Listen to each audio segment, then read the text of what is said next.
Gracias, gracias. Qué placer seguir a una generación, la más reciente, y yo ser el más antiguo, más recorrido de los exalumnos que van a hablar hoy en día. De una u otra manera, perdón, vamos a hacer para acá. Poder mover las diapositivas. Gracias. Gracias. Mi vida realmente comenzó de estudiante aquí en el Colegio San Carlos. Muchos de ustedes no me conocerán, muchos otros que están en la audiencia tal vez sí. En 1966, cuando era estudiante de tercero bachillerato, sucedió el acontecimiento que cambió mi vida. En un buen 14 de enero de 1966, quien era entonces el jefe de Estado Mayor Naval, regresó a Cartagena, pereció en uno de los accidentes más importantes de la aviación colombiana, y esa persona era mi padre. Y de esa historia trágica y difícil de vivir, también se abrieron unas grandes puertas de esperanza y de apoyo precisamente en este colegio, y por eso decidí que no podía pasar la ocasión de venir a estas aulas a compartir lo que yo llamo las lecciones de liderazgo, que son lo que he aprendido desde que salí del colegio. Recuerdo muy bien algunas de las personas que están aquí, que fueron mis compañeros de clase en ese momento, y que me dieron un apoyo increíble. Hay unos que pensaban que iban a estar acá y quería agradecerles de manera pública, pero no está. Su nombre es Rafael Bolano, que también regresó de Estados Unidos para este gran evento. Y un gran compañero también de colegio, que no estaba aquí en ese momento, pero que años después me ofreció un gran apoyo, una persona que llamábamos afectuosamente Aracataca, y que lo veo aquí enfrente de mí, se llama Gilberto Delgado. Entonces, muchas gracias a todos esos compañeros que me ayudaron a salir de esa situación tan difícil. Pues bien, salí en el 69 de este colegio, estudié química, creo que soy el único químico que salió ha salido del colegio. Estudié en la Universidad Nacional de Colombia, y de ahí a los pocos años entré a trabajar en la empresa Dow Química de Colombia, después de haber tenido una experiencia empresarial con un laboratorio propio y haber concluido que no tenía ni el dinero, ni los contactos, ni la experiencia de negocio para ser empresario. Pero Dow Química era uno de mis clientes más importantes, y así comencé a trabajar para ellos haciendo investigación y desarrollo.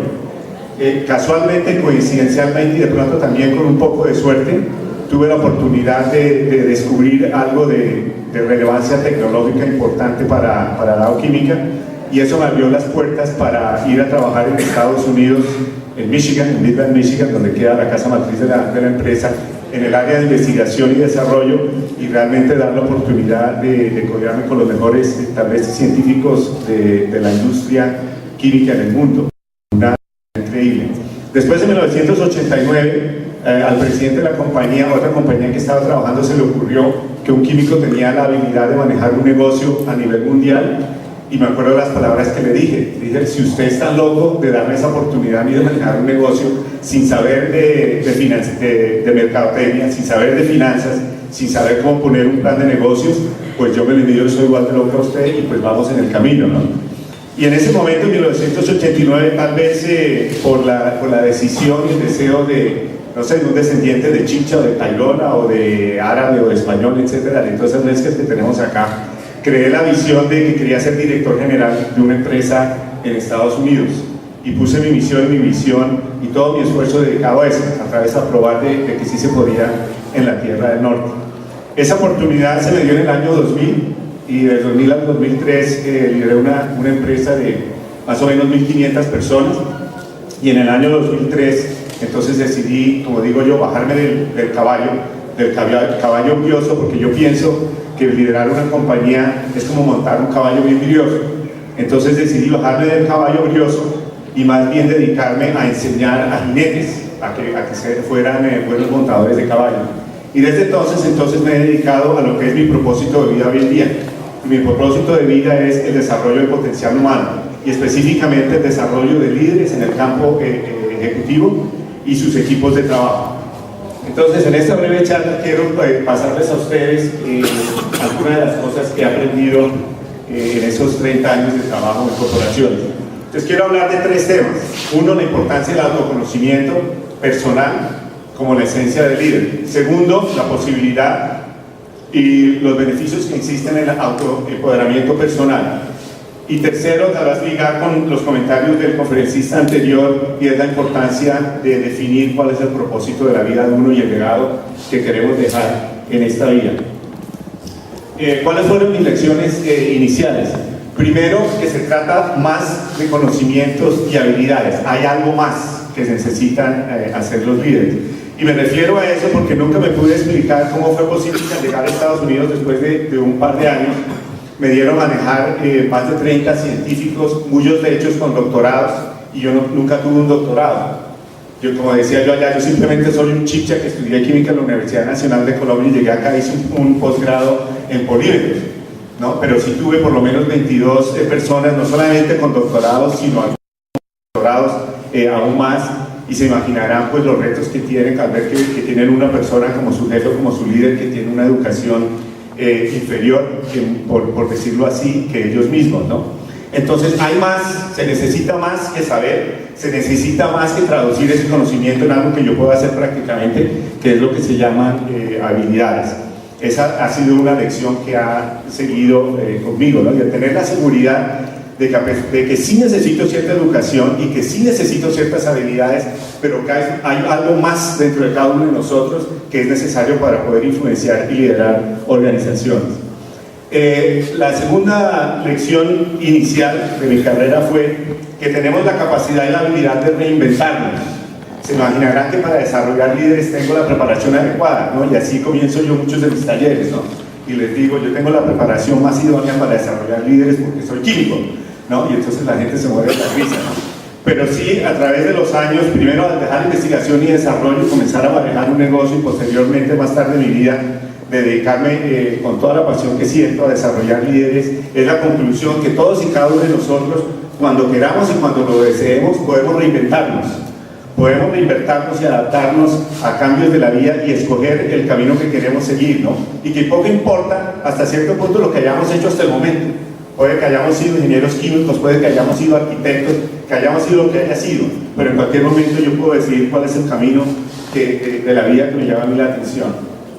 Y finalmente, el trabajo que efectué durante esos 30 días, 30 años, me dio la oportunidad de viajar por todo el mundo, por Asia, por Europa. No he viajado por África, o tal vez no todo el mundo, pero sí por la gran parte del mundo, y apreciar la importancia de la diversidad cultural y de diferentes perspectivas. Y como hablaba Daniel, tal vez es tu nombre, Diego, nos comentaba de que nos cuentan las cosas de cierta manera, pero empieza a ver que hay perspectivas directas y que me la creí de cierta manera, pero que hay otras historias que realmente son distintas.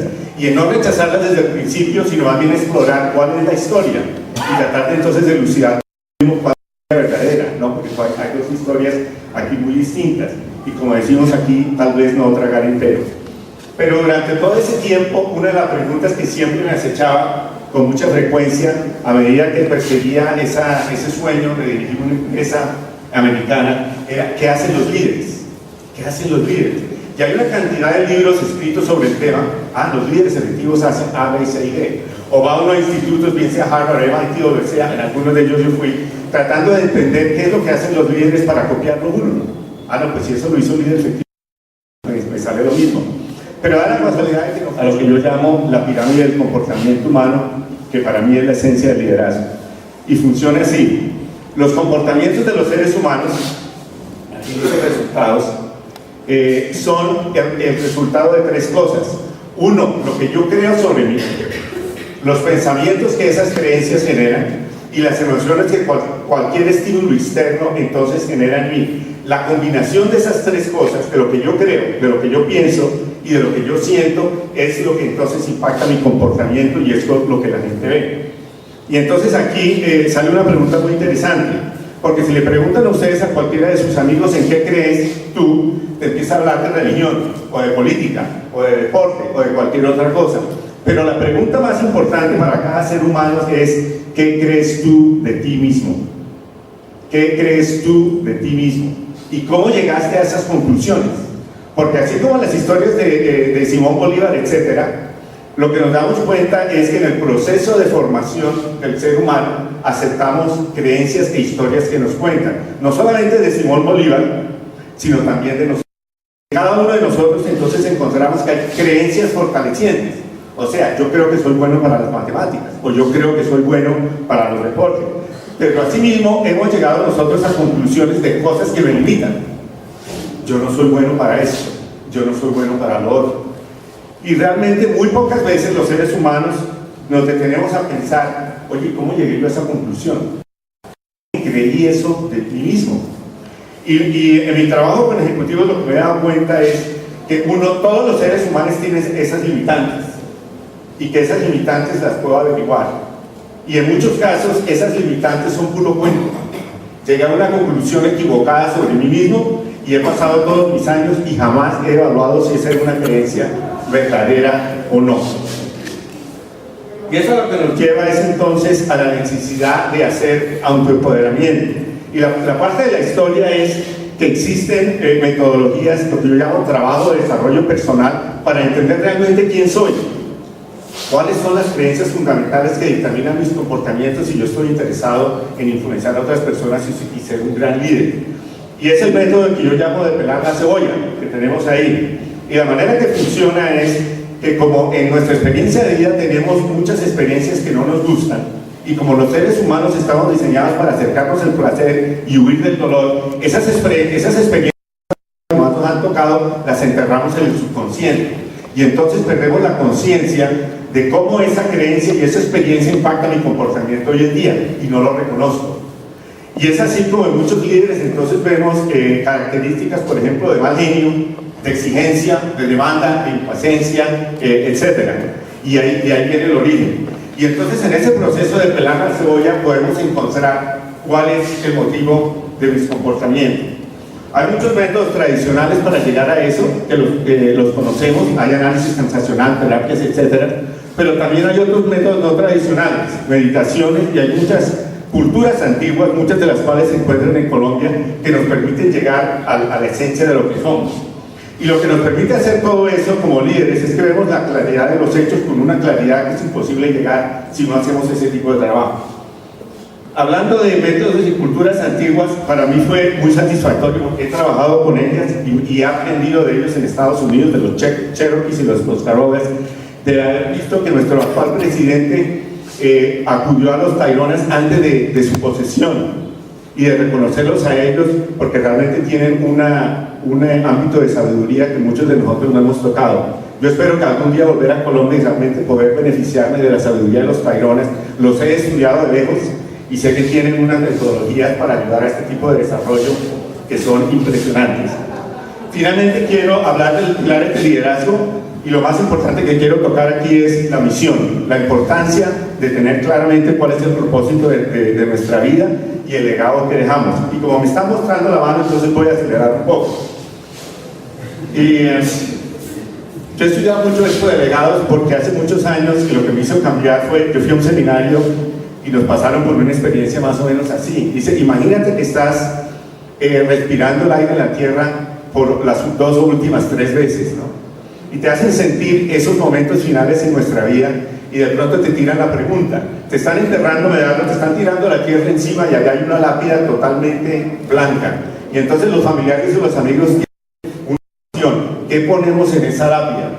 Entre cuál va a ser el legado, cómo vas a dejar tú, cuál va a ser la huella que tú dejas en esta vida. Y he tenido varios ejemplos de esos que me los voy a brincar para llegar al último, que es el legado del Colegio San Carlos.